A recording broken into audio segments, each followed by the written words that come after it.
Welcome to Now Hear This. I'm your host, Chris Spangle. Now Hear This is a conversation with leaders in Indianapolis that are working to improve the lives of Hoosiers. Our goal is to empower you to join in their work and make a difference while informing you about the unseen aspects of life in Indiana. If you miss an episode, you can listen via podcast at nowhearthisindy.com. And today, it is a pleasure to be joined by Jason Fishburn, who is the founder and artistic director of Matthews Voices, which is a great organization here in town that I just learned about thanks to this show, and I'm sure many of you will be in the same situation. They are a nurturing musical environment in Indianapolis to help some of our most marginalized residents. You can find more about them at matthewsvoices.org. But Jason, thank you so much for joining me today. Thanks, Chris. Thanks for having me. It's a pleasure to be here to talk about Matthews Voices. Tell me about Matthews Voices. What do you do? So we are a choir for people who are experiencing homelessness, and we engage with those people through the restorative and healing power of song. We rehearse each week on Sundays, and we sing songs of hope, of laughter, of love, of compassion. Not all songs are faith-based. Some are, but some are secular. And we just have a great time sharing stories, sharing our voices, a little bit of physical movement, and just getting into the groove as we sing throughout that hour each Sunday. That's excellent. So when did you found the organization, and what was the impetus for it? So I received a call from the senior pastor of Roberts Park United Methodist Church in January of 2016, and he said, "Hey, what do you think about starting a choir for people who are experiencing homelessness?" And I said, "Oh my gosh, why not? We got to do this." So July of 2016 rolls around, and in the meantime, I'm Googling, how do I direct a choir for people who are experiencing homelessness? I made some excellent connections with directors in Dallas and Atlanta, Georgia, and made a logo and a website and a Facebook page, and rolled this thing out in July of 2016 with just a handful of people. And since then, we have grown to upwards of over 60 people each Sunday that come and sing with us. So why were you chosen? Why were you top of mind? What do you do music for a living? My background is in choral music, so I have a degree from Ball State University, chirp, chirp, class of 01 in choral music education. So, and at the time, I'm no longer the choir director at Roberts Park, but I was the choir director at Roberts Park. So the fit and the timing, and I believe, honestly, it was a God thing. Okay, excellent. And Roberts Park, if people don't know, is situated right downtown, right off of Mass Ave. I think the cross streets are Vermont and Delaware. Thank you. So it is right downtown. It's a historic church. It's beautiful inside. They have a cool little room with some of the history, and the sanctuary's gorgeous if you've never been, down at 401 North Delaware Street.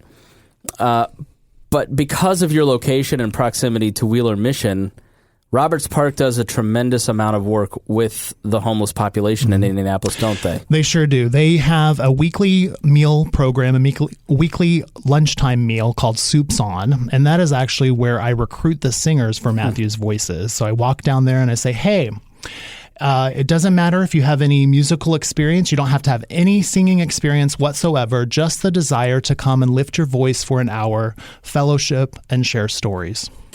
So let's talk a little bit about the homeless population in Indianapolis. Why does someone experience homelessness? And let's start with that phrase, because I think that's something that's popped up that people might not be aware.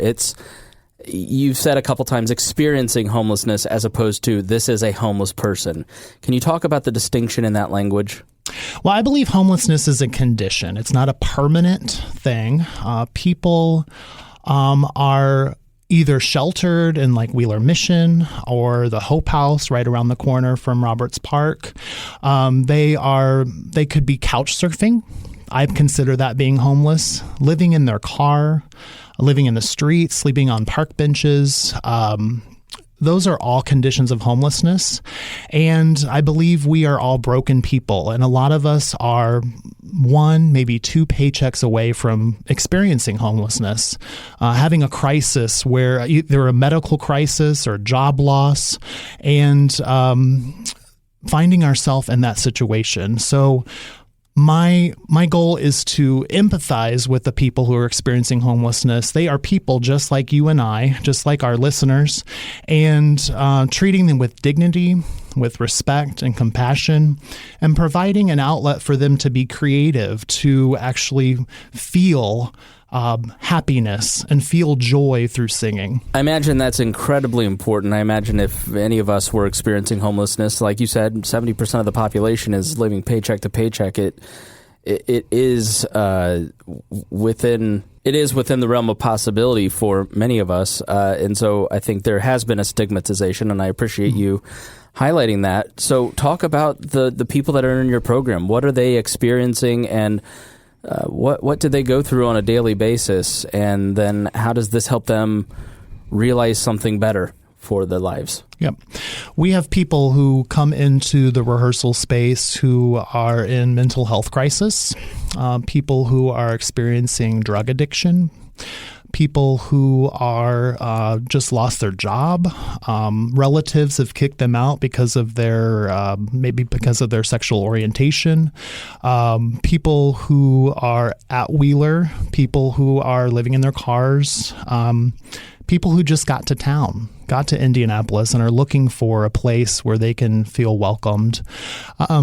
There have been successes out of Matthew's Voices. There have been people that have been placed in housing. I hope that Matthew's Voices has been a part, maybe a small part of that transition back into housing or back into a job or back into some kind of routine that helps them to continue on their journey.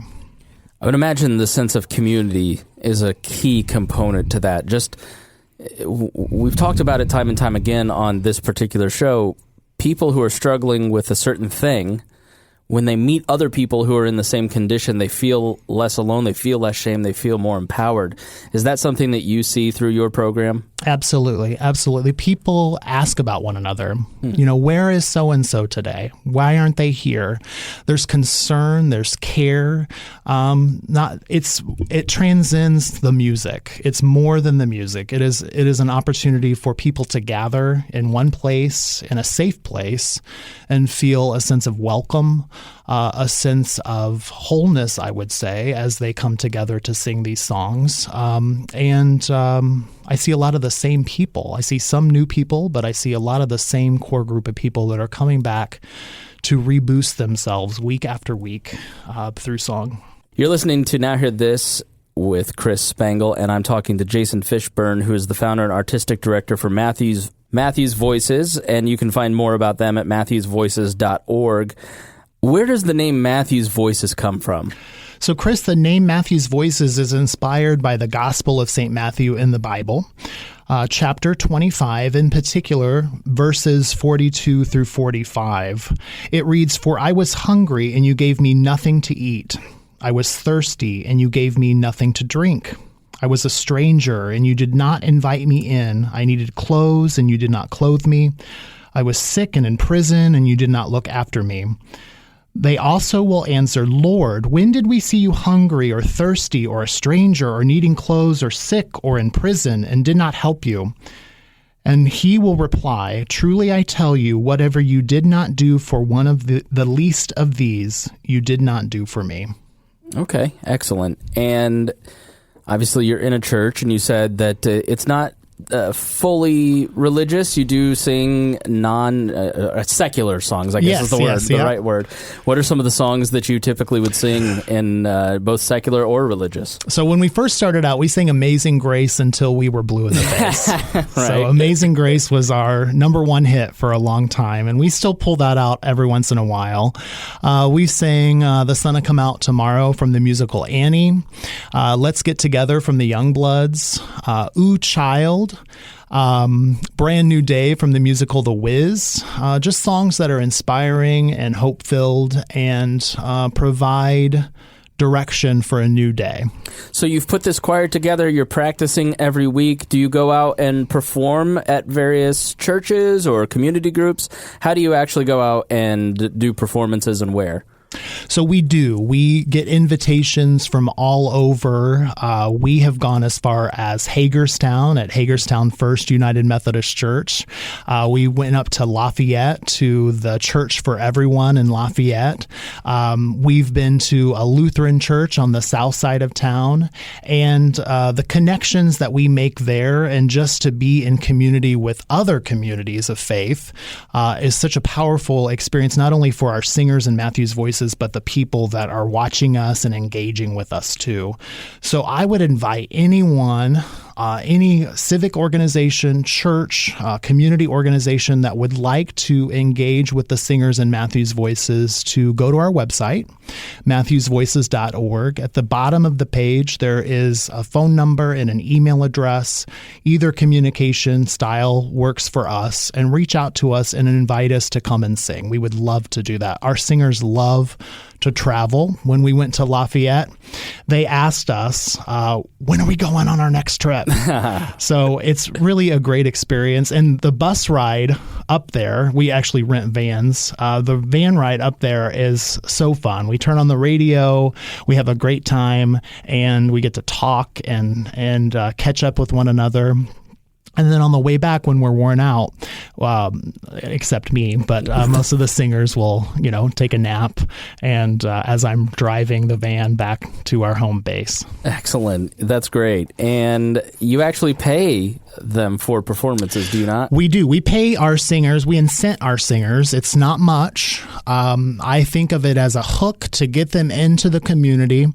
Many of them will come to me and say, you know what, I came here today. We incentivize $2. We give our singers a $2 bill to sing with us in a rehearsal. And we give our singers a $5 bill if they come to us on for a performance. So I've had many a times people come to me after rehearsal and they say, Jason, I came here for the $2, but I had a wonderful time and I will be back next week. And you get that funding how? So we build in a little bit of cushion when we go out to perform at churches or civic organizations. They will throw in a little extra to keep the programming going. We have also received generous contributions from the Indiana United Methodist Conference through the Mission and Justice Ministries. We've received grants each year for the last 3 years from that division of the United Methodist Church in Indiana. So we're thankful for that. We're also looking forward as an organization into other grant opportunities in the community of Indianapolis. So hopefully, as our programming continues to grow and some vision behind how do we engage with the singers on a more deeper level rather than just everybody come in the room, we're going to sing, we're going to share some stories, we're going to leave. How can we walk side by side with our singers after rehearsal and provide them some wraparound services? So partnerships that I would like to see formed and that are emerging are a partnership with CHIP, which is the Coalition for Homelessness Intervention and Prevention. That's a mouthful. Mm-hmm. I'm hoping that partnerships like that can emerge this year to kind of bring in services to help our singers connect with things like the Handbook of Help. Many people that come into choir know what the Handbook of Help, but there are few and often some that come up to me and I say, do you know what the Handbook of Help is? No.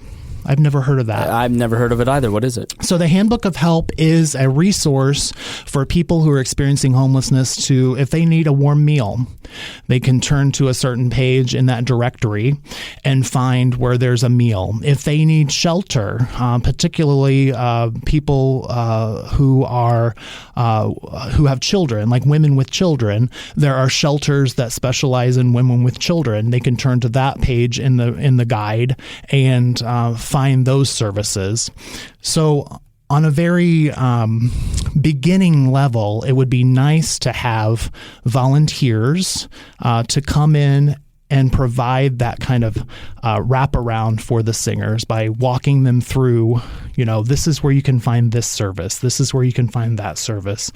I kind of have taken the name from a choir in San Diego, the Voices of Our City Choir. and calling it the choir care team. I'd like to develop a choir care team in 2020. So if one of our listeners wants to get involved in that, or if they want to make a contribution, or if they want to donate their time, how can they get a hold of you? Absolutely. They can go to our website, matthewsvoices.org. At the bottom of the page, there is email, there is a phone number. You can use any one of those communication methods to get in touch. You can also go to our Facebook page, which is very active. I want to give a big shout out to our Facebook guru, Todd Groten, who posts on that page every day. And you can message us there. Many of us have access to the Facebook page, and we can respond to your message there. You're actually a member choir of an organization that puts this in other cities. So if there are people listening in other cities, you can help start something like this. And what's the name of that organization? Absolutely. Being in community with people who are experiencing homelessness is so critical. And it's also, in a musical way, a new and fresh thing. The name of the organization is the National Alliance for Music in Vulnerable Communities. That's another big big phrase there. But I am actually the treasurer of that organization. And so we have annual conferences where we get together to educate one another, advocate for our singers and also our directors, and also to listen to the pulse of other choirs to see what is going on around the nation. Some of the ideas that I talked about today have come directly from that organization. So I'm a real proud member, and I'm proud that Matthew's Voices is part of it. So if people want to come and watch a performance or get involved, where can they come and check you out? Well, I invite anyone to come and participate in our Sunday rehearsals, so you can come anytime. Also, we have performances coming up on March 15th for the Indianapolis chapter of the American Guild of Organists. That's a mouthful. Yeah. That concert will be at 4 p.m. at Roberts Park United Methodist Church at 401 North Delaware. You can also see us on March 28th for the Indiana United Methodist Mission and Justice Summit, which is at Franklin Grace United Methodist Church. We are going to be singing at the early morning opening worship a few songs to kick off that Mission and Justice Summit. It's a great day to learn about ministering with all types of people, from people who are experiencing homelessness to people who are in prison and to other people who are experiencing vulnerabilities. And I don't think we mentioned it, but your Sunday service at Roberts is what time? Roberts Park, we rehearse at 1 o'clock. Okay, perfect. All right, well, if people want more information, if you want to donate, if you want to volunteer, if you want to participate, if you want to have people come and have them come and sing at your church, then that website is matthewvoices.org. Jason Fishburn, what a great organization, and thank you so much for all that you do, and thank you for being with us today. Chris, what a blessing. Thank you so much. Thank you. Thanks for listening to Now Hear This. I'm your host, Chris Spangle. If you missed any portion of our program, you can listen on our website, nowhearthisindy.com. If you'd like to have your organization featured on the show, please contact Gabby at 317-475-7407 or via the contact page on our website. Thanks for listening, and we will be back again next weekend with Now Hear This. Our goal at the Chris Spangle Show is to help you sound smarter while talking with your friends. If you struggle to understand politics, we explain it from an independent, libertarian perspective with all of the irreverence modern politics deserves. We toss out the screaming heads and put people before political parties and give context to the news to make you think. I'm the host. I'm a 15-year veteran of politics and media, and this show is published every Saturday. It's part of the We Are Libertarians network, and be sure to join Wall Plus for bonus podcasts, the complete archives, commercial-free shows, and more. Subscribe now at wearelibertarians.com.